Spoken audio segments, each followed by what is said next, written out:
Esta é a WBCQ, o rádio trazendo ao mundo a última chance, direto de Monticello, Maine, Estados Unidos. Crimes violentos, agitação política, instabilidade financeira, tudo aponta para uma crise iminente, uma crise como nenhuma outra. Sintonize a rádio World Last Chance para saber como você pode se preparar espiritualmente para o que está por vir. Rádio WLC, preparando um povo para o retorno iminente do Salvador. Olá e obrigado por se juntar a nós hoje. Eu sou Cris Deluca. E eu sou o Will Santos. Temos mais um programa para você hoje. Então vamos nos concentrar e começar. Se esta é a primeira vez que você nos sintoniza, você mais que rápido nos ouvirá usando os nomes com os quais você pode não estar familiarizado. Na World Last Chance, não usamos os títulos Deus ou Senhor. Preferimos usar o nome dado pelo Criador, que é Yahweh ou Yah, e o nome do seu filho é Yahushua. Você provavelmente irá nos ouvir usar também El ou Eloá, que são títulos hebraicos que se referem a Yahweh. Ok, vamos lá. Outro dia eu estava na internet e apareceu um meme. Era uma imagem de Yah como retratado por Michelangelo. Um dedo acusador apontando e uma cara carrancuda, claramente um ser infeliz. Uma inscrição acima dizia: Deus é maníaco, racista, misógino, homofóbico e genocida.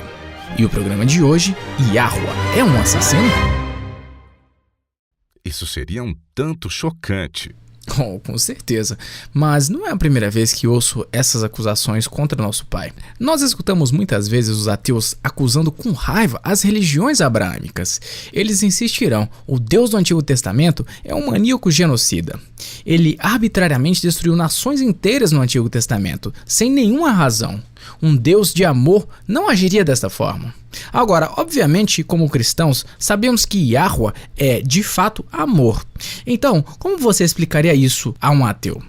Como você justificaria essas declarações aparentemente contraditórias? Estou feliz que você queira falar sobre isso, Chris. Primeiro, vamos dar uma olhada em uma das passagens da Bíblia nas quais Yahweh, digamos, ordena para que seja cometido genocídio contra uma nação. Abra a Bíblia, Chris, em Deuteronômio, capítulo 7. E se você nunca leu essa passagem antes, pode ser que você ache isso um tanto forte.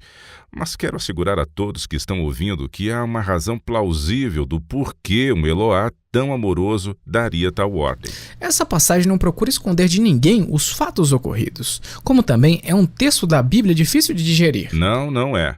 Isso só deixa você vulnerável e pode abalar a fé de alguém não convertido ou não tão bem informado.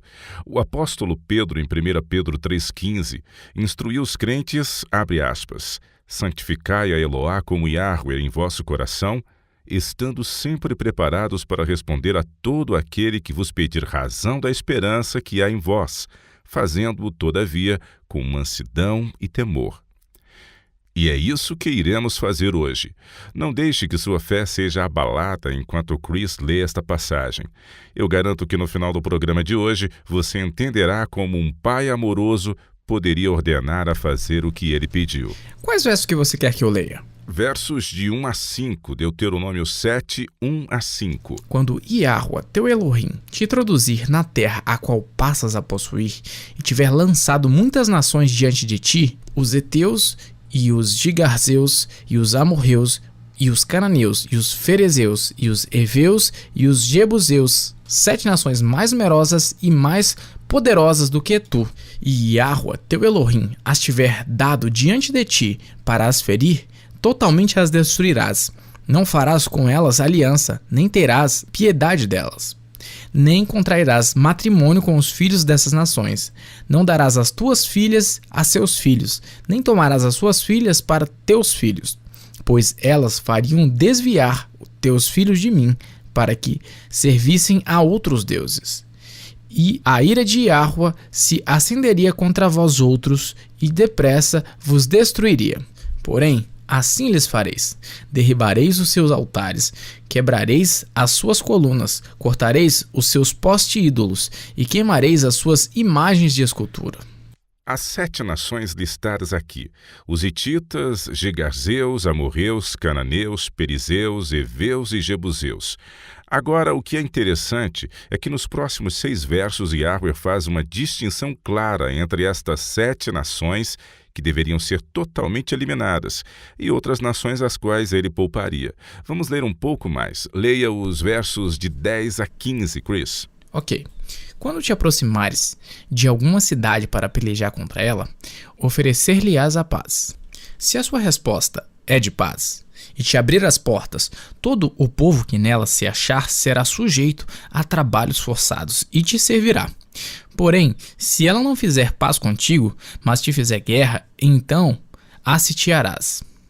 E Yahweh, teu Elohim, a dará na tua mão, e todos do sexo masculino que houver nela passarás a fio de espada, mas as mulheres e as crianças e os animais e tudo que houver na cidade, todo o seu despojo tomarás para ti, e desfrutarás o despojo dos inimigos de Yahweh, teu Elohim, te deu. Assim farás a todas as cidades que estiverem muito longe de ti, que não forem das cidades destes povos. Mais tarde, em Deuteronômio capítulo 20, versos 16 a 18, Yahweh volta e repete a sua ordem para erradicar completamente as 7 nações listadas anteriormente, declarando explicitamente que não deveria ser deixado vivo nada que respirasse, explicando, abre aspas, para que não vos ensinem a fazer segundo todas as suas abominações, que fizeram a seus deuses, pois pecaríeis contra Yahweh, vosso Elohim. Aqui está o ponto crucial para tudo isso. Yahweh sabia que essas 7 nações eram incrivelmente corruptas. Se fossem deixadas, elas iriam conduzir os israelitas à perdição em virtude de suas abominações. Eventualmente, esse nível de corrupção extrema se espalharia pela terra.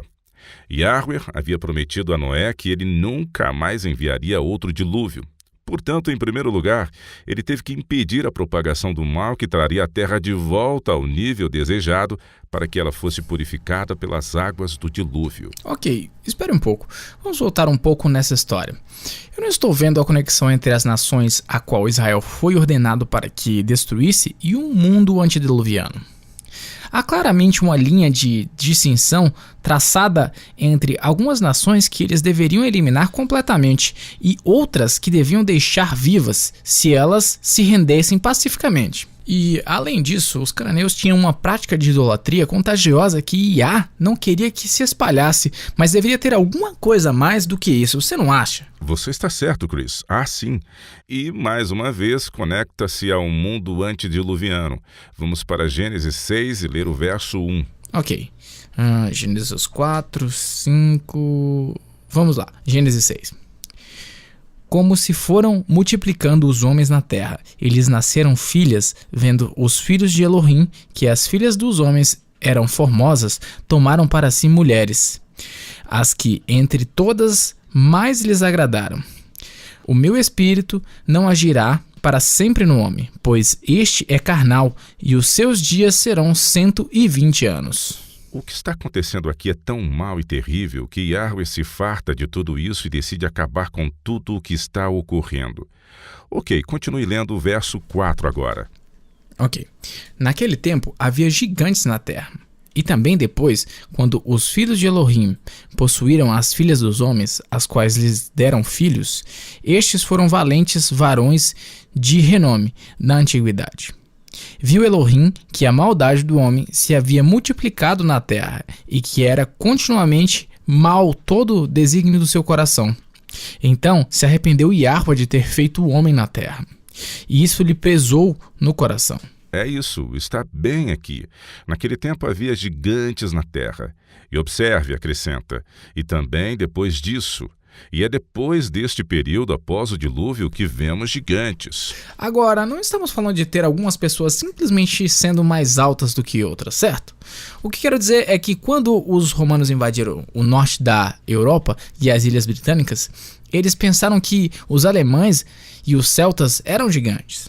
Fale para nós, Will, o que está acontecendo aqui? O que está acontecendo aqui é uma manipulação genética, uma mistura ilegítima que produziu não apenas gigantes do mal, mas também combinações incongruentes e fusões verdadeiramente hediondas que corromperam a imagem divina. Lembre-se que em Gênesis 1:27, Elohim declara que ele criou a humanidade à sua própria imagem. E o que você está tentando dizer sobre isso? Sempre fui ensinado que esses filhos de Iá se casaram com as filhas dos homens, quando os justos descendentes de Sete se casaram com as filhas rebeldes de Caim. Não é o que está acontecendo aqui.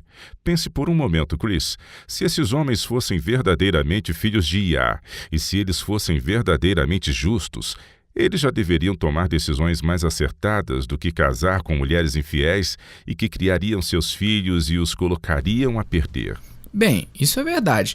Então, a que isso se refere? Eu vou te dizer, e eu vou pedir aos nossos ouvintes que segurem a respiração por alguns segundos, pois você poderá achar minhas considerações chocantes, pois serão.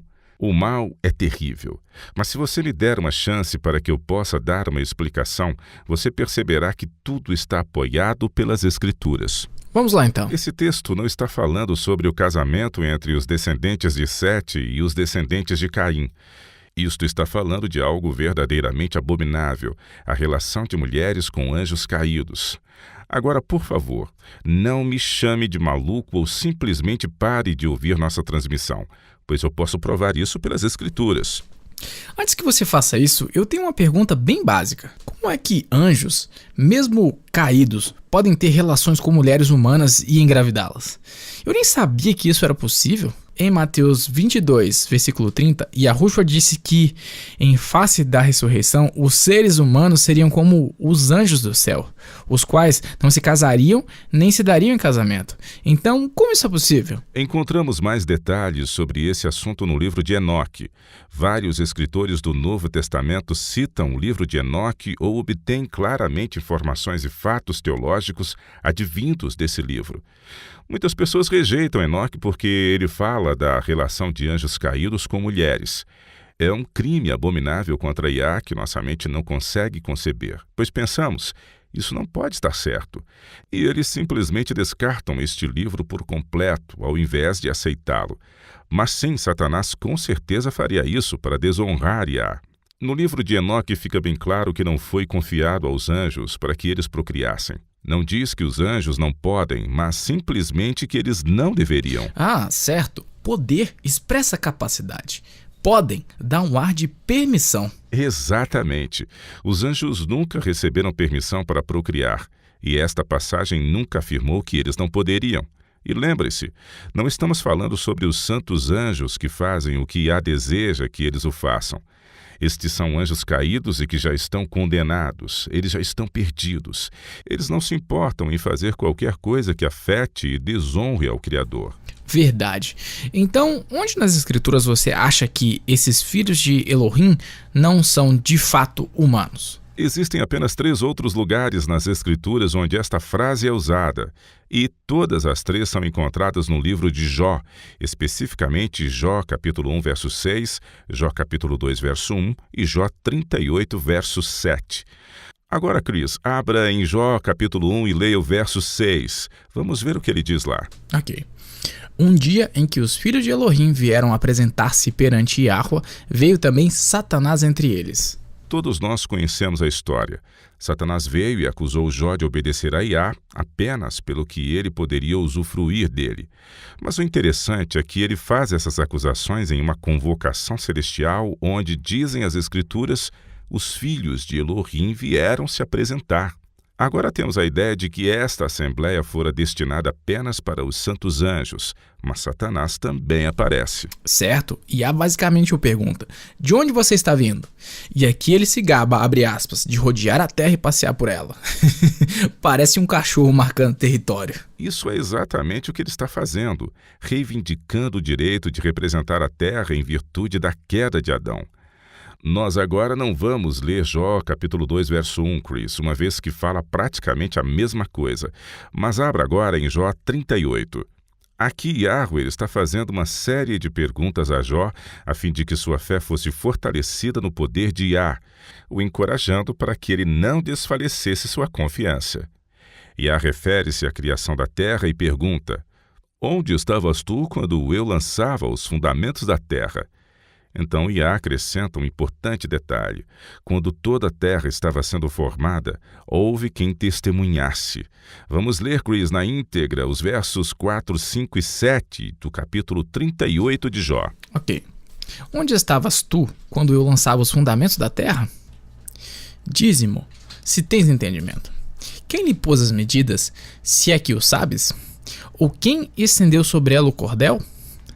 Quando as estrelas da alva, juntas, alegremente cantavam e rejubilavam todos os filhos de Elohim? Aqui estamos nos referindo claramente aos seres angélicos, porque os santos anjos nunca desobedeceriam a Yahweh, o que significa que os únicos outros filhos de Elohim que permaneceram e os únicos que ousariam cometer um crime tão deplorável seriam os anjos caídos. Estes são os que coabitavam com mulheres humanas e tinham descendentes advindos delas. E geraram gigantes e seres místicos e outras horríveis fusões. Registros suméricos e babilônicos mostram corpos de animais com cabeças humanas, acorrentados pelo pescoço e controlados por humanos. Foi isso que multiplicou o mal em todo o mundo antediluviano e determinou sua erradicação da terra por meio de um dilúvio. Ok, vamos fazer uma pausa muito curta e quando voltarmos gostaria que você mostrasse, Will, a conexão deste fato com as nações que viveram nos séculos após o dilúvio. Muitas pessoas acham que pode ser muito difícil conseguir que os donos de empresas ou os patrões possam criar mecanismos para atender às necessidades dos cristãos, para que eles tenham dias de folga para as observâncias religiosas. Se você precisar falar com seu chefe ou abordar sua escola sobre conflitos quanto aos dias de guarda, nós podemos te ajudar a dirimir tais conflitos. A Word Last Chance pode te ajudar e te preparar com informações e meios necessários para que você possa fazer os arranjos pertinentes em seu local de trabalho ou mesmo em sua escola. Além de explicar a melhor maneira de abordar seu empregador ou administrador escolar, também oferecemos uma variedade de cartas que você pode usar como modelos ao solicitar trabalho ou assuntos relacionados à frequência escolar. Confira em nosso site www.wordlastchance.com/português. Procure por Adoração e Conflitos no Trabalho na coluna de guias à esquerda do www.wordlastchance.com/português. Deixe-nos ajudá-lo a conquistar o tempo que você precisa para adorá-lo. Antes de continuarmos, eu só queria dizer que as antigas fontes rabínicas, assim como os tradutores da Septuaginta, todos entenderam os eventos descritos em Gênesis 6 como se referindo aos anjos caídos coabitando com mulheres. Seus descendentes eram figuras místicas conhecidas nas Escrituras como Nefilins. Até mesmo Joséfo se referiu a esse fato. No volume 1 dos Escritos Antigos dos Judeus, ele escreveu, abre aspas, para muitos anjos de Elohim que coabitaram com mulheres e geraram filhos que se mostraram infiéis e desprezadores de tudo o que era bom, em virtude da confiança que eles tinham em suas próprias forças, pois o costume é que esses homens fizessem o que se assemelhasse aos atos daqueles a quem os gregos chamam de gigantes. Esta citação realmente nos auxilia, pois Yahweh não iria destruir ninguém cujo desejo do coração era fazer o que era correto. Isso demonstra também que aqueles com uma carga genética advinda dos anjos caídos também eram maus. É interessante que não importa onde você vá no mundo, os relatos antigos dos gigantes têm temas comuns que perpassam por eles. Frequentemente, eles são mencionados como tendo dentição dupla, ou seja, fileiras duplas de dentes. Eles geralmente são apresentados como tendo 6 dedos em cada mão ou em cada pé. E, além disso, eles são conhecidos por serem canibais e muito, muito violentos. Um relato extremamente antigo de gigantes na Irlanda dizia que os moradores próximos tinham de dar aos gigantes um certo número de jovens a cada ano, para que esses gigantes os devorassem. Você não encontra esse tipo de informação em nenhum livro de história, mas os fatos existem se você estudá-los.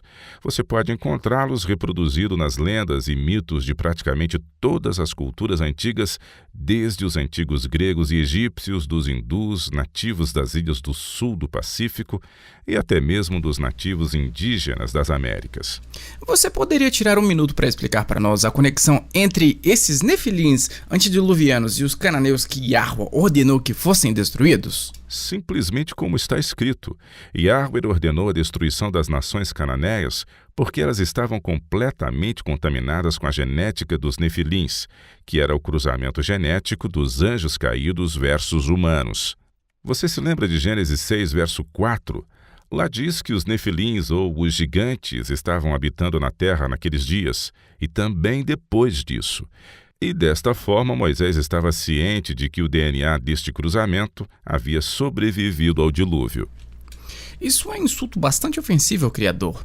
Humanos foram criados à imagem de Yah, e essas fusões estranhas ocorridas depois que o homem foi criado tornaram-se uma grande blasfêmia ao nosso Pai Celestial. Se Yahweh não tivesse colocado um fim nisso tudo, que foi a contaminação genética da raça humana, ela teria se espalhado por todo o mundo.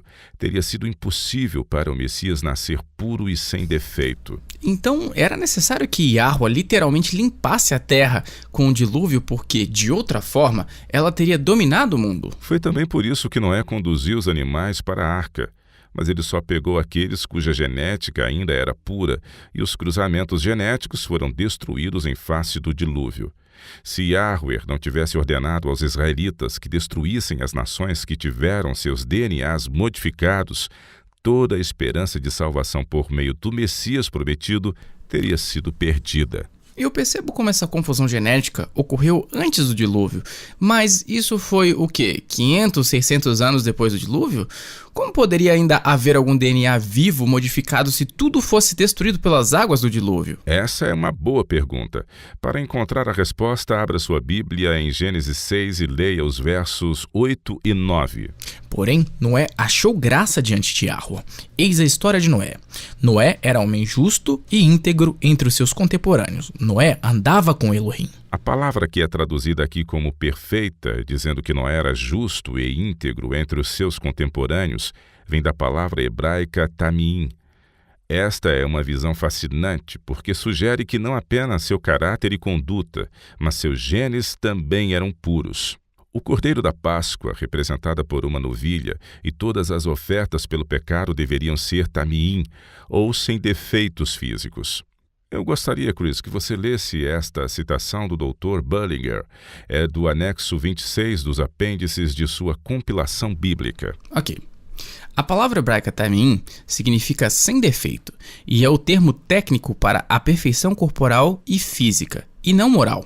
Por isso, é usado para os animais considerados puros para serem sacrificados. Isso mostra que Gênesis 6:9 não fala da perfeição moral de Noé, mas nos diz que ele e sua família tinham preservado o seu pedigree e o mantiveram puro, apesar da corrupção prevalecente perpetuada pelos anjos caídos. O livro de Jesher é mencionado pelo menos 2 vezes nas Escrituras. Diz que Noé se casou com uma filha de Enoque. Então Noé não só tinha um DNA puro, mas também sua esposa. Consequentemente, seus filhos, Sem, Cã e Jafé, também teriam um DNA puro. Agora leia Gênesis 11 e 12, Chris. Ok, Gênesis 6, 11 e 12. A terra estava corrompida à vista de Elohim e cheia de violência. Viu Elohim a terra, e eis que estava corrompida, porque todo ser vivente havia corrompido seu caminho na terra. É após esta declaração que Moisés registra que Yahweh ordenou que Noé construísse uma arca e levasse sua esposa, seus filhos e as esposas de seus filhos para a arca. Ele não fez menção às noras de Noé, até que ele fizesse a afirmação de que toda a carne se corrompeu. Bastante revelador, não é verdade? Sim, é. É muito provável que até mesmo que as noras de Noé pudessem levar consigo um DNA como que modificado para dentro da arca e a partir delas poderia ser passado para seus descendentes. As noras provavelmente estavam carregando pelo menos um traço dos genes Nefilim. Podemos saber isso porque, primeiro, os gigantes reapareceram após o dilúvio e não há registros de um segundo aparecimento ou presença de anjos. Em segundo lugar, como Noé era geneticamente puro, a evidência contextual sugere que seus filhos também o eram. E, finalmente, não houve menção das esposas até depois de se afirmar que toda a carne havia se corrompido. O livro de Jesher confirma essa compreensão, dizendo que as esposas não foram incluídas no grupo até depois da construção da arca. Mas depois do dilúvio, poderia ter havido alguma fusão por meio de algum tipo de manipulação genética? Absolutamente. Há muitas evidências de que os antigos eram extremamente avançados. Você tem informações nas obras hindus que descrevem perfeitamente uma guerra nuclear e até uma antiga bateria encontrada em Bagdá. Depois há a Grande Pirâmide da China. Registros monásticos antigos dizem que elas têm mais que o dobro da altura da Grande Pirâmide de Gizé. Uau! Eu nem sabia que a China tinha pirâmides.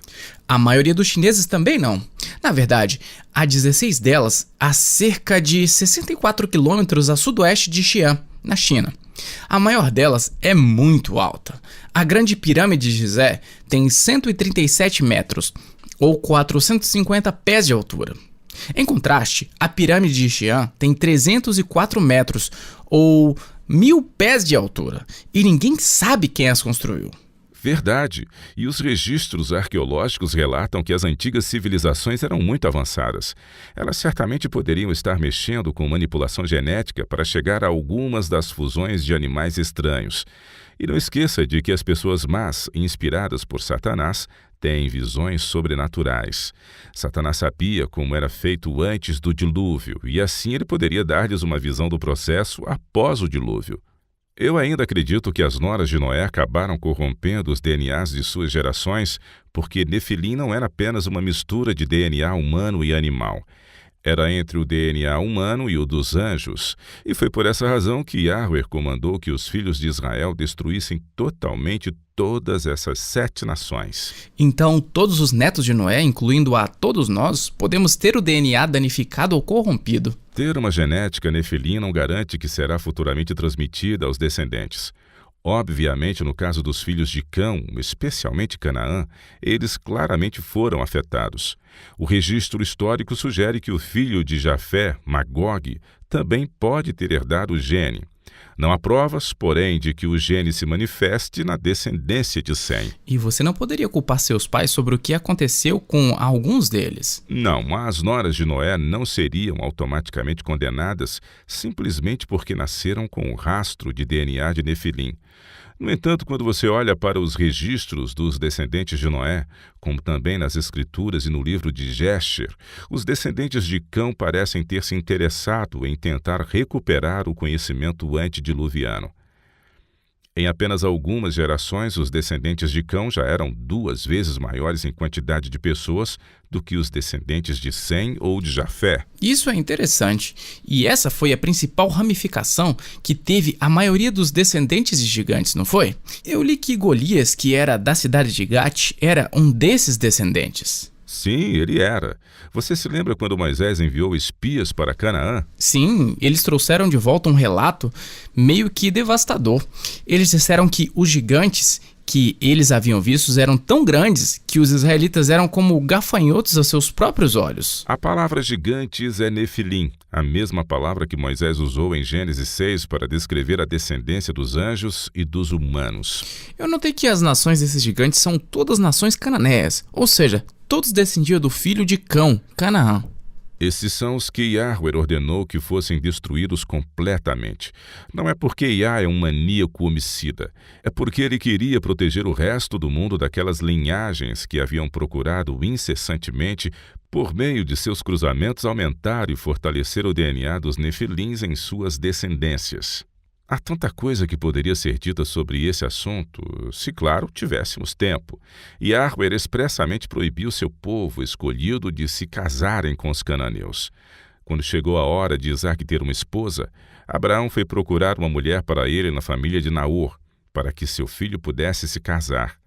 Quando o filho de Isaque, Esaú, tomou uma esposa dentre as filhas dos cananeus, Iá o rejeitou de ser o progenitor do Messias. E, consequentemente, a posteridade de Esaú passou sua genética a Jacó, que também foi à Mesopotâmia para encontrar uma esposa. E temos também Yahweh fazendo com que os filhos de Israel fossem enviados ao Egito, onde eles eram estrangeiros.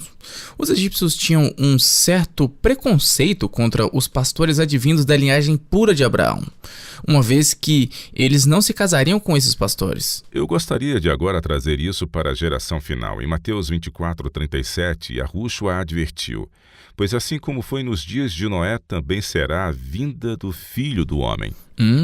De repente essa profecia tem um significado maior. Nos dias de Noé, toda a carne havia se corrompido pela prática abominável e proibida de misturar-se com outros tipos diferentes de práticas abomináveis. Nefilim e as combinações de fenômenos genéticos foram o resultado dessas uniões profanas. Um dos sinais de quão perto estamos do fim é que hoje a ciência avançou tão sobremaneira ao ponto de vermos a história ser repetida. Os cientistas estão mais uma vez manipulando e corrompendo com grande sucesso a genética humana e animal. Eles estão fazendo até mutações de partes do corpo humano em ratos. Eles criaram ratos com orelhas humanas que se desenvolveram nas costas desses roedores. Eles criaram ratos com cérebros humanos, bem como o cruzamento do porco e um humano e até ovelhas com corações de pessoas. E deixe-me adivinhar, isso tudo é apresentado como algo benéfico. Se o coração parou de funcionar, os cientistas podem fazer com que um novo seja criado em uma ovelha. Exatamente. Um dos maiores sinais de que estamos no final dos tempos é que eles estão tentando e frequentemente tendo mais e mais sucesso fazendo mudanças em DNAs das massas por meio da manipulação dos alimentos. É bem sabido por todos que os tomates não orgânicos vendidos nos Estados Unidos contêm DNA de porco. Eu estava conversando com um americano que é vegetariano e ele me disse que quando ele soube sobre isso, ele mal podia acreditar. Ele perguntou em um dos supermercados próximos de sua casa e os funcionários da seção dos hortigranjeiros, eles confirmaram essa informação. Sério? Isso é doentio. Ah, sim. Eles disseram que os produtores estavam fazendo isso porque deu aos tomates uma vida útil mais longa antes que eles se estragassem. Os cientistas fizeram plantas de tabaco com genes de vagalumes e ovos em coelhos com células humanas. Satanás está fazendo absolutamente tudo o que ele pode para extirpar a imagem de Iá na humanidade. Para finalizar, Chris, quero apenas reiterar que Yahweh é amor. A única razão pela qual ele ordenou que aquelas 7 nações fossem totalmente destruídas foi retardar as ondas do mal que Satanás estava mais uma vez tentando desencadear no mundo. Se houvesse outra maneira, ele teria seguido este caminho, mas a única forma encontrada foi eliminar as descendências que procuraram ativamente fortalecer seu DNA corrompido. Para encerrar, eu gostaria de mostrar aos nossos ouvintes algo que comprova o quanto Iá nos ama. Abra sua Bíblia, Chris, em Jonas 4. Nesta passagem, você vai se lembrar. Jonas está reclamando que uma planta que havia lhe dado sombra tinha murchado. Eu me lembro, ele estava aguardando para ver Nínive ser queimada, e então ficou furioso porque Yahweh demonstrou misericórdia e não destruiu aquela cidade. Certo, então leia Jonas 4, versos 10 e 11. Ok, tornou Yahweh: tens compaixão da planta que te não custou trabalho, a qual não fizeste crescer, que numa noite nasceu e numa noite pereceu? E não hei de ter compaixão da grande cidade de Nínive, em que há mais de 120 mil pessoas que não sabem discernir entre a mão direita e a mão esquerda, e também muitos animais? Isso mostra o amor incomensurável de Iá. Ele não queria destruir as pessoas e ele até pensou nos animais. Se ele tivesse mandado chover fogo do céu, teria matado os animais também, e ele tinha pena até mesmo dessas criaturas. Ele não é alguém que age como um maníaco homicida. Ele é um ser que ama com um amor profundo. Ele é um pai que fará o que for preciso para dar a seus filhos o melhor que ele tem para que eles tenham vida e sejam felizes.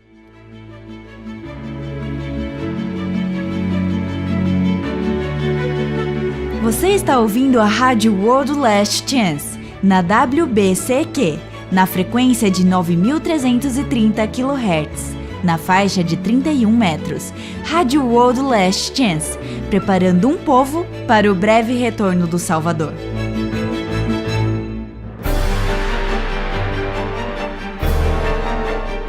Se eu lhe perguntasse qual é a força mais forte do universo, o que você diria?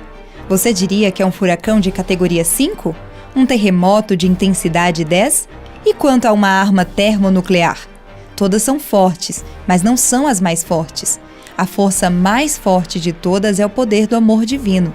Somente o amor tem o poder de transformar-se verdadeiramente de dentro para fora, e somente o amor divino pode salvar em sua mais alta intensidade.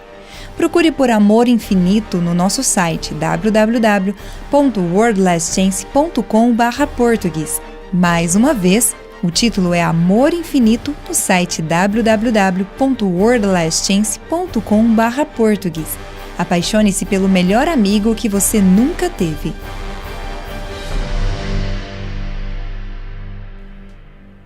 Uli Dorn, de Graz, Áustria, enviou-nos uma pergunta para nossa caixa de mensagem diária. Ela diz: a Bíblia nos permite conhecer a vontade de Yah para nossas vidas, mas existe alguma maneira de conhecer o seu plano para nossas vidas? Às vezes seria muito mais fácil se eu soubesse qual seria o seu plano. Então eu poderia contribuir com este plano e não me preocupar à toa. Obrigado, Uli, por uma pergunta muito perspicaz. Pode haver uma diferença entre conhecer a vontade de Yah para você, no que, como diz Uli, está contida nas Escrituras, e seu plano particular para a sua vida.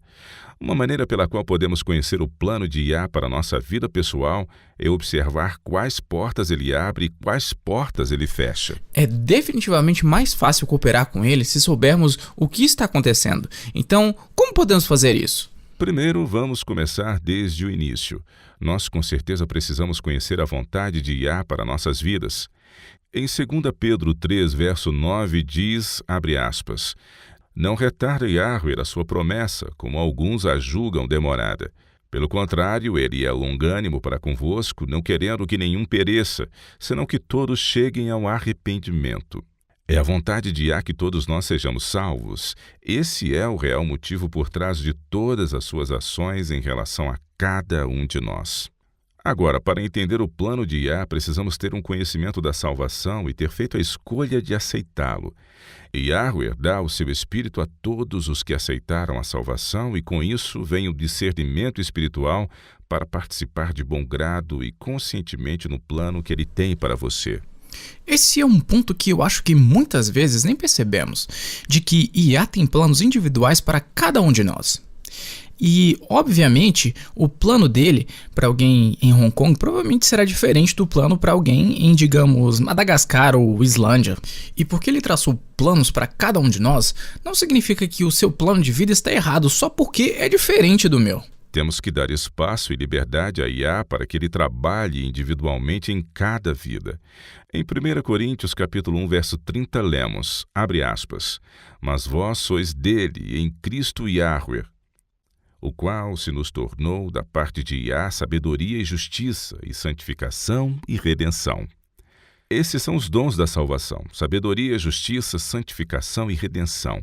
Com esses dons devemos nos alinhar à imagem divina. Então, a vontade de Yah é que sejamos salvos e transformados.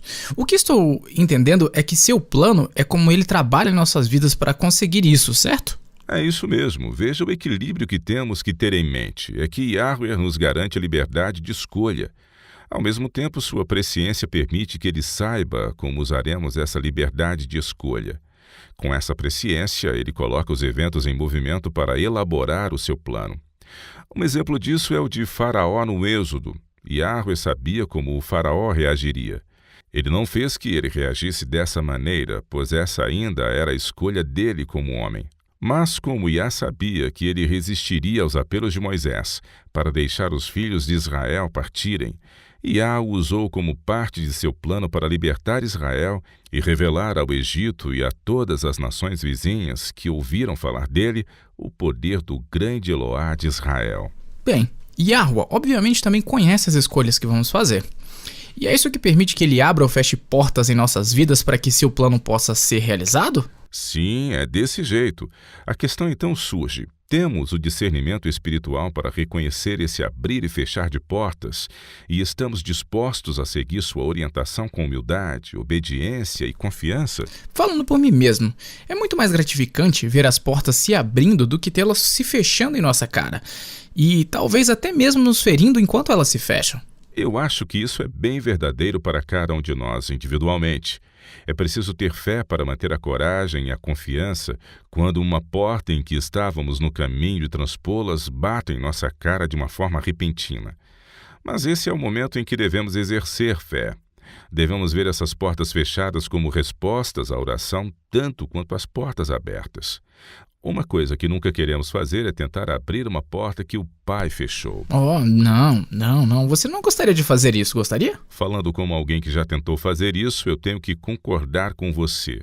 É algo que ninguém gostaria de fazer. Sim, se fizermos isso, descobriremos mais cedo ou mais tarde por que ele tentou evitar que você passasse por aquela porta. Foi para protegê-lo de algo que você não poderia prever, mas ele poderia. E sim, essa é a voz da experiência falando. Então, há alguma maneira de sermos sensíveis à guia de IA por meio da abertura e fechamento de portas? Porque, obviamente, as coisas serão mais fáceis quando reconhecermos o que está acontecendo e pudermos cooperar com ele. Como podemos saber que uma porta aberta, uma nova oportunidade que se apresenta é verdadeiramente advinda dele? Essa é uma ótima pergunta, porque às vezes IA quer responder nossas orações, mas desistimos e paramos de orar cedo demais. Então, sim, existem 3 fatores a serem levados em conta. São eles: é bíblico, é uma necessidade, é o desejo do seu coração. Primeiro, é bíblico. Passaria por esta porta ou, aproveitando esta oportunidade, violar qualquer princípio bíblico? Satanás também pode criar oportunidades. Às vezes ele sabe que nos trazer essa nova promoção no trabalho significa que teremos ainda menos tempo para o estudo da Bíblia e da oração. Quando estamos ocupados e distraídos, é mais fácil sermos tentados a negligenciar nosso relacionamento pessoal com o IA. Isso é verdade. Em segundo lugar, há uma necessidade. Você verá muitas vezes que quando o IA abre uma porta, há uma necessidade bíblica de que passemos por essa porta. O que você quer dizer com há uma necessidade? Bem, digamos que você tenha decidido oferecer seu tempo em um ministério específico e o trabalho que você está sendo solicitado a fazer está de acordo com os princípios bíblicos e existe uma necessidade real. E, finalmente, é o desejo do seu coração. Este ponto me surpreendeu. É como que se Yahweh fosse um grande Papai Noel cruzando o céu. Diga a ele o que você quer e você o terá. Bem, isso não é bem o que eu quis dizer. Abra, por favor, no Salmo 37 e leia o verso 4, Chris. Tudo bem, vamos lá. Agrada-te de Yahweh, e ele satisfará os desejos do teu coração. À medida que nos aproximamos de Yah, nossos desejos se transformam. Nós não estaremos mais egoisticamente focados em nossos próprios desejos. Em vez disso, descobriremos que nossa maior alegria vem da cooperação com Yah na salvação de outros. Quando nossos desejos estão alinhados com os dele e quando ele quiser que passemos por uma porta, é isso que também iremos desejar fazer. Eu concordo, mas geralmente as portas que se abrem são sempre regadas a boas surpresas. Elas não são algo que temos que ser obrigados a fazer. Pessoalmente, para mim, acho mais difícil lidar com a situação às quais estou aguardando passar por uma porta aberta e, em vez disso, acabo dando de cara sem saber o porquê. Sim, e isso pode doer e ser desagradável. E você acaba na dúvida. Então, há algum princípio para se ter em mente quando você encontra uma porta e que você esperava que ela estivesse aberta e ela acaba se fechando? Bem, primeiro lembre-se do salmo que você acabou de ler. Yahweh se deleita em atender aos seus filhos e ele também quer que tenhamos desejos em nossos corações. Mas, obviamente, não gostaríamos que pudéssemos prever que isso nos traria danos. A melhor analogia que eu posso pensar é... seria, vamos supor que você esteja segurando um bebê e na mesa à sua frente está uma vela. O bebê está fascinado com a chama, pois ela é muito interessante. Não é apenas uma cor encantadora, mas ela se move como se tivesse vida própria. O bebê então é tentado a tocá-la de alguma forma. Você deixaria essa criança se aproximar e tocá-la, consequentemente queimando-a? Ou você diria não e tiraria a vela do seu alcance? Bem, obviamente qualquer pai que mereça o nome vai proteger essa criança de sua própria ignorância. E é dessa mesma forma que nosso Pai Celestial age conosco. Vamos lá para 1 Tessalonicenses capítulo 5 e ler os versos 16 a 18. Vamos lá. Diz: regozijai-vos sempre, orai sem cessar. Em tudo dai graças, porque esta é a vontade de Yahweh em Cristo e Yahushua para convosco. Quando você está se regozijando e dando graças em todas as situações, mesmo que seja somente pela fé, então você encontrará formas de ser grato, mesmo quando as portas se fecham. Quando você acredita que Yah está pensando no melhor para você, você verá uma porta fechada como uma resposta tanto para a oração, quanto uma porta aberta e você não ficará chateado. Isaías 26, verso 3 diz: Tu, Yahweh, conservarás em perfeita paz aquele cujo propósito é firme, porque ele confia em ti. Esse é o segredo para não ficarmos aborrecidos quando as portas se fecharem. Confie em seu Pai Celestial para saber o que é melhor para você.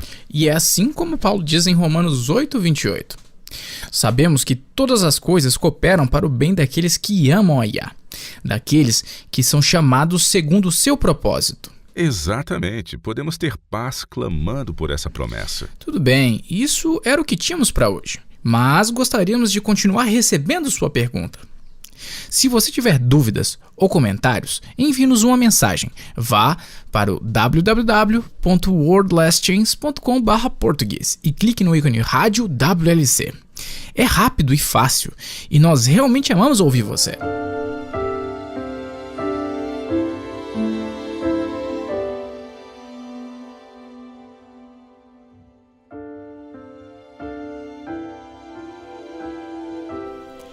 Olá, eu sou Laura Lee com sua promessa diária da Palavra de Yah. Uma barra de aço vale o quê? 10, 40 reais se transformada em ferraduras comuns? Mas e se essa mesma barra de aço for transformada em agulhas, seu valor subirá para 1.600 reais. Mas, e se for transformada em molas super frágeis para relógios valiosos, elas custarão valores acima de 1 milhão de reais. A única diferença é o processo pelo qual esta barra de aço será transformada e qual a utilidade ela terá. O valor da mesma barra de aço é aumentado exponencialmente ao ser cortada em um tamanho adequado, passada por diferentes alto-fornos e repetidamente sendo martelada, dobrada, manipulada, resfriada e polida, até que esta peça esteja pronta para ser usada em equipamentos e outros fins. Um grupo de estudo bíblico só de mulheres estava lendo o livro de Malaquias e começaram a estudar o capítulo 3. E o versículo 3 dizia: assentar-se-á como derretedor e purificador de prata. Purificará os filhos de Levi e os refinará como ouro e como prata. Eles trarão a Yahweh as justas ofertas. As mulheres estavam curiosas sobre o que isso significava. Afinal, a menos que alguém seja um joalheiro ou trabalhe com fabricação de metal, saberia o sentido dessas palavras, uma vez que a maioria das pessoas nunca trabalharam antes com metal fundido. Uma das mulheres se ofereceu para pesquisar o processo e explicar tudo no próximo estudo bíblico.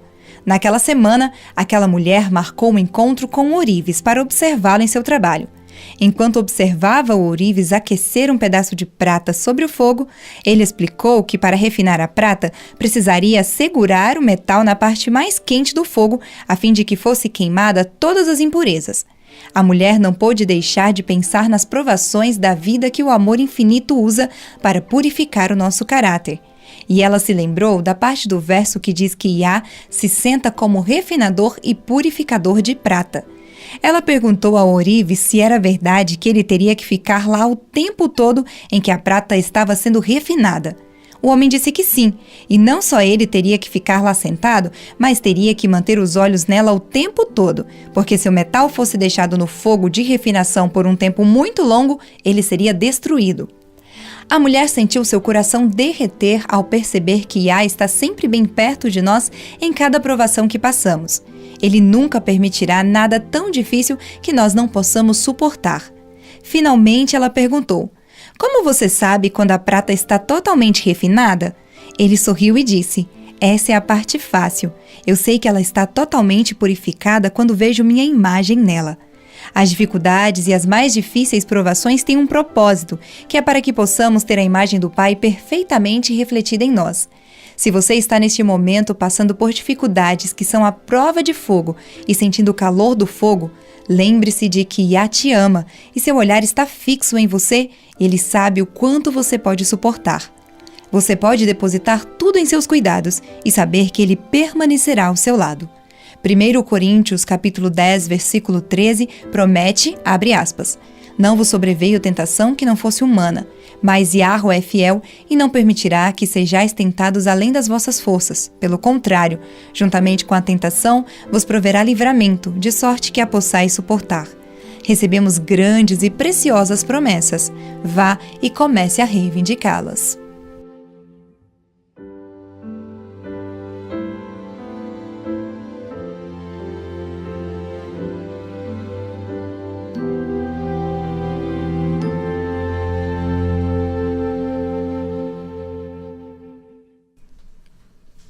Não há como concluir um tópico como este em apenas uma hora.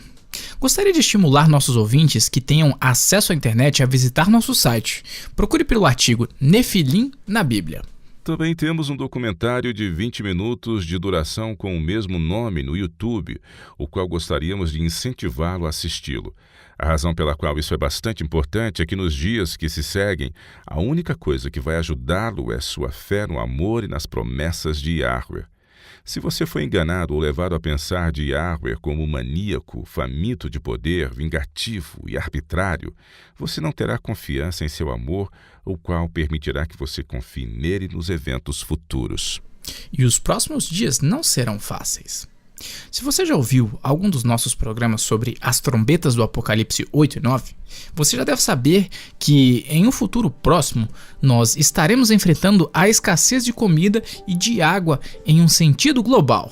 E em decorrência disso virá uma grande sorte de doenças e uma inquietação da humanidade. Certo. E sem contar a marca da besta.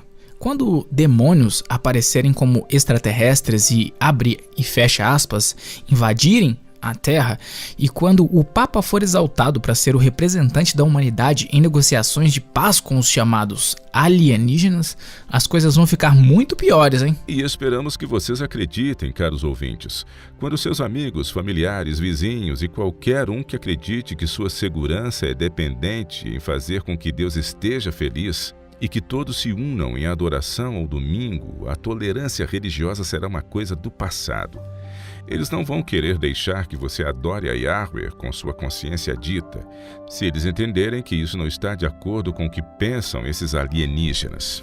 É de suma importância que cada um de nós tenha tempo todos os dias e individualmente para conhecer Yahweh de uma forma pessoal. Contemple cada versículo nas Escrituras que fala do seu amor. Você será inspirado e sua fé será fortalecida. O Salmo 86, versículo 15 diz: Mas tu, Yahweh, és Eloá compassivo e cheio de graça, paciente e grande em misericórdia e em verdade. O Salmo 136, verso 26 nos fala que o amor dele dura para sempre. Jeremias 29:11 é um dos meus favoritos. Ele diz: Eu é que sei que pensamentos tenho a vosso respeito, diz Yahweh, pensamentos de paz e não de mal, para vos dar o fim que desejais. Precisamos conhecer esses atributos do caráter divino individualmente, para que, quando o tempo de angústia recair sobre nós, nossa fé esteja ainda mais forte à medida que vemos a profecia cumprir o seu papel. Crie tempo para conhecê-lo hoje. Assuma esse compromisso hoje, porque sim, seu destino eterno realmente depende disso. E junte-se a nós novamente amanhã. E até lá, e lembre-se, Yahweh te ama e ele é digno de confiança.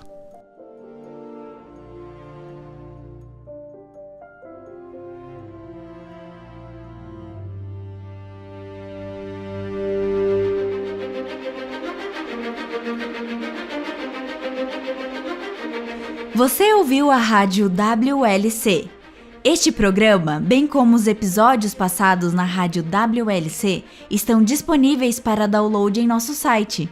Eles são excelentes para compartilhar com amigos e em estudos bíblicos. É também um recurso fantástico para aqueles que realizam seus cultos a Yahuwah, sozinhos ou com a família.